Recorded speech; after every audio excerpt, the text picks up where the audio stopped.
পুরুলিয়ার মুরারি নেতাজি চক্ষু হাসপাতালের পরিষেবায় গলসিতে চক্ষু পরীক্ষা শিবির বিভিন্ন এলাকায় হয়ে চলেছে। আজ গলসি ১ নম্বর ব্লকের কৃষ্ণরামপুরে চক্ষু শিবিরের আয়োজন করেছেন সংখ্যালঘু সেলের পূর্ব বর্ধমান জেলার সভাপতি মোহাম্মদ জাকির হোসেন ও কাজেম আলী। জানা যায় এখানে একটা সাড়ম্বরভাবে ফুটবল প্রতিযোগিতা হয়ে থাকে। সে উপলক্ষে প্রথম ফুটবল খেলার আগেই চক্ষু শিবির ও স্বাস্থ্য শিবিরের আয়োজন করা হয় বলে জানান জাকির হোসেন। এই চক্ষু শিবিরে বিনামূল্যে সমস্ত পরিষেবা পাওয়ায় এলাকার দুস্থ ব্যক্তিরা মহাখুশি। আজকে আমাদের প্রতি বছরের ন্যায় যে আমাদের ফুটবল টুর্নামেন্ট হয় এমপি চ্যালেঞ্জ কাপ 2025, সেই 2025-এর শুভ উদ্বোধন আমরা 2রা অক্টোবর করেছিলাম, কিন্তু প্রথম খেলাটা আমরা করতে পারিনি। সেদিনই বিজয়া ছিল এবং সেদিনই আমাদের একটা চোখের ক্যাম্প ছিল, চক্ষু পরীক্ষা শিবির। সেই শিবিরটা আমরা বিজয়ের জন্য করতে পারিনি। আজকে আমাদের প্রথম খেলার উদ্বোধন হবে, সেই খেলার দিনে আমরা চক্ষু পরীক্ষা শিবির করেছি এবং আমরা আমাদের বিকেলে আমাদের হবে ওই যেটা প্রথম খেলা উদ্বোধন, সেই খেলার উদ্বোধন আমাদের গ্রাউন্ডের মধ্যে হবে। এখন কৃষ্ণরামপুর হাই স্কুলে আমাদের চক্ষু পরীক্ষা শিবির এখন চলছে এবং এই শিবির করেছেন আমাদের মোরাডির যে চক্ষু হসপিটাল আছে, নেতাজি আই হসপিটাল, সেই হসপিটাল থেকেই এটা করা হয়েছে এবং আমাদের মামাটি মানুষ ক্লাব এটা আয়োজন করেছে। অবশ্যই এটা আমরা প্রত্যেক বছর করি এবং আমরা একটা স্বাস্থ্য পরীক্ষা শিবিরও করি, যাতে এলাকার মানুষ, আমাদের প্রত্যন্ত গ্রাম, এই গ্রাম থেকে অনেকজনা পয়সার অভাবে যেতেও পারে না, আমরা এখানে টেস্ট করে নিই। এখানে এই এলাকার চারিদিকে যে গ্রামগুলো আছে সেই গ্রামগুলোর যাদের চোখের অসুবিধা আছে তারা এখানে আসে এবং তাদের যদি অপারেশন করার দরকার পড়ে ওই সংস্থা এখান থেকে আমাদের তুলে নিয়ে যায়। এতে এখানকার গরিব মানুষের প্রচুর উপকার হয় এবং তারা তাদের পরিষেবাটা ঘরে বসে পেয়ে যান। আমাদের খেলাটা যেহেতু জনপ্রিয়তা অর্জন করেছে, সেই জন্য আপনারা কি চাইছেন যে দুস্থ মানুষরাও আমাদের এই খেলার জন্য এই ধরনের ক্যাম্পে সহযোগিতা পাক? অবশ্যই এই খেলাতে আমরা একটা খেলা তো শুধু খেলা দেখার জন্য নয়, একটা খেলার অনেক বার্তা বহন করে, যেমন একটা সাম্প্রদায়িক সম্প্রীতির বার্তা বহন করে। এই যে দুস্থ মানুষ, আমরা সেদিনে কম্বল বিতরণ থেকে নিয়ে চক্ষু পরীক্ষা শিবির, স্বাস্থ্য পরীক্ষা শিবির, সমস্ত শিবির আমরা এই টাইমের ভিতরে 1 মাসের ভিতরে আমরা করে থাকি।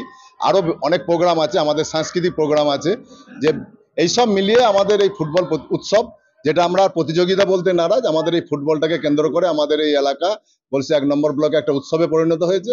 সেই উৎসবটাকে আমরা পালন করি, আমরা বছরে একবার, সেটা 2রা অক্টোবর শুরু করি এবং নভেম্বরে আমরা ফাইনাল খেলা দিয়ে সেটা শেষ করি। ফাইনাল 22শে নভেম্বর 2025 আমাদের ফাইনাল খেলা হবে।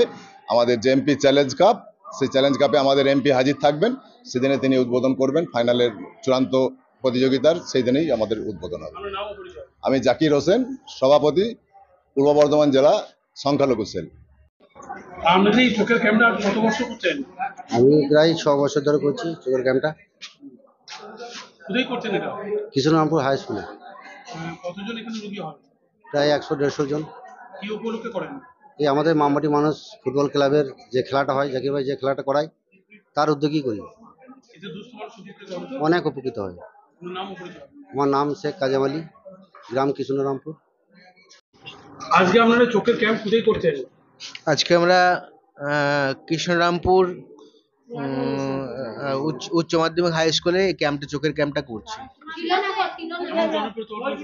এখানে প্রত্যেকবারের মতন মোটামুটি 100 জন রোগী চিকিৎসা করা হয়, তার মধ্যে 60 থেকে 70 জন চোখের ছানি অপারেশনের জন্য বিবেচিত হয়। আমরা তাদেরকে নেতাজি চক্ষু হাসপাতালে নিয়ে গিয়ে, রামচন্দ্রপুর নেতাজি চক্ষু হাসপাতালে নিয়ে গিয়ে চোখ অপারেশন করে আবার এখানে পৌঁছে দিই। আমরা পরিষেবা এই কারণেই দিচ্ছি যে আমাদের এই হসপিটালটা আজকে প্রায় 70 বছরের হসপিটাল। নেতাজির আদর্শে এবং স্বামী অসীমানন্দ সরস্বতীর প্রতিষ্ঠিত এই হসপিটাল শুধুমাত্র চোখের জন্যে, চোখের যেসব রোগীরা আছে আমাদের এলাকায়, তাদের চোখের ছানি অপারেশন করে তাদের চোখ ভালো করাই আমাদের উদ্দেশ্য। আমি মানে আমার নিজের অন্তর থেকে বলছি, আমি এই অঞ্চল বা গলসি ব্লক 1-2 হাউসগ্রাম, যেসব অঞ্চল আমার ক্যাম্প চলছে, যেভাবে আমাদের নেতাজি হসপিটাল, নেতাজি চক্ষু হাসপাতালকে তারা সাদরে গ্রহণ করেছেন এবং প্রত্যেকটি জায়গায় খুব সুন্দর, এবং তাদের ভালোবাসা এবং তাদের আমাদের সাথে সংযোগ করে যে কাজের এগিয়ে যাওয়াটা আমার খুবই ভালো লেগেছে। এবং এর জন্যে আমরা গলসি পুরো এলাকায় এই চোখের ক্যাম্প যেখানে যেখানে হবে আমরা সেখানে করতে প্রস্তুত।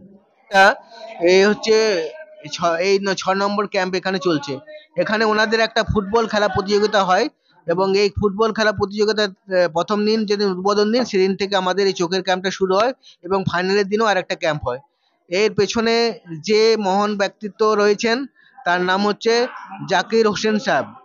উনি ওনার উদ্যোগেই আজকে এই 6 নম্বর ক্যাম্পটা আবার শুরু হয়েছে এবং তার সাথে সহযোগিতায় রয়েছেন আমাদের ভাই কাজল শেখ। আমার নাম সুদর্শন পরামানিক, নেতাজি চক্ষু হসপিটাল অফিসার। নিজাম আলমের রিপোর্ট, সকলের জন্য নিউজ।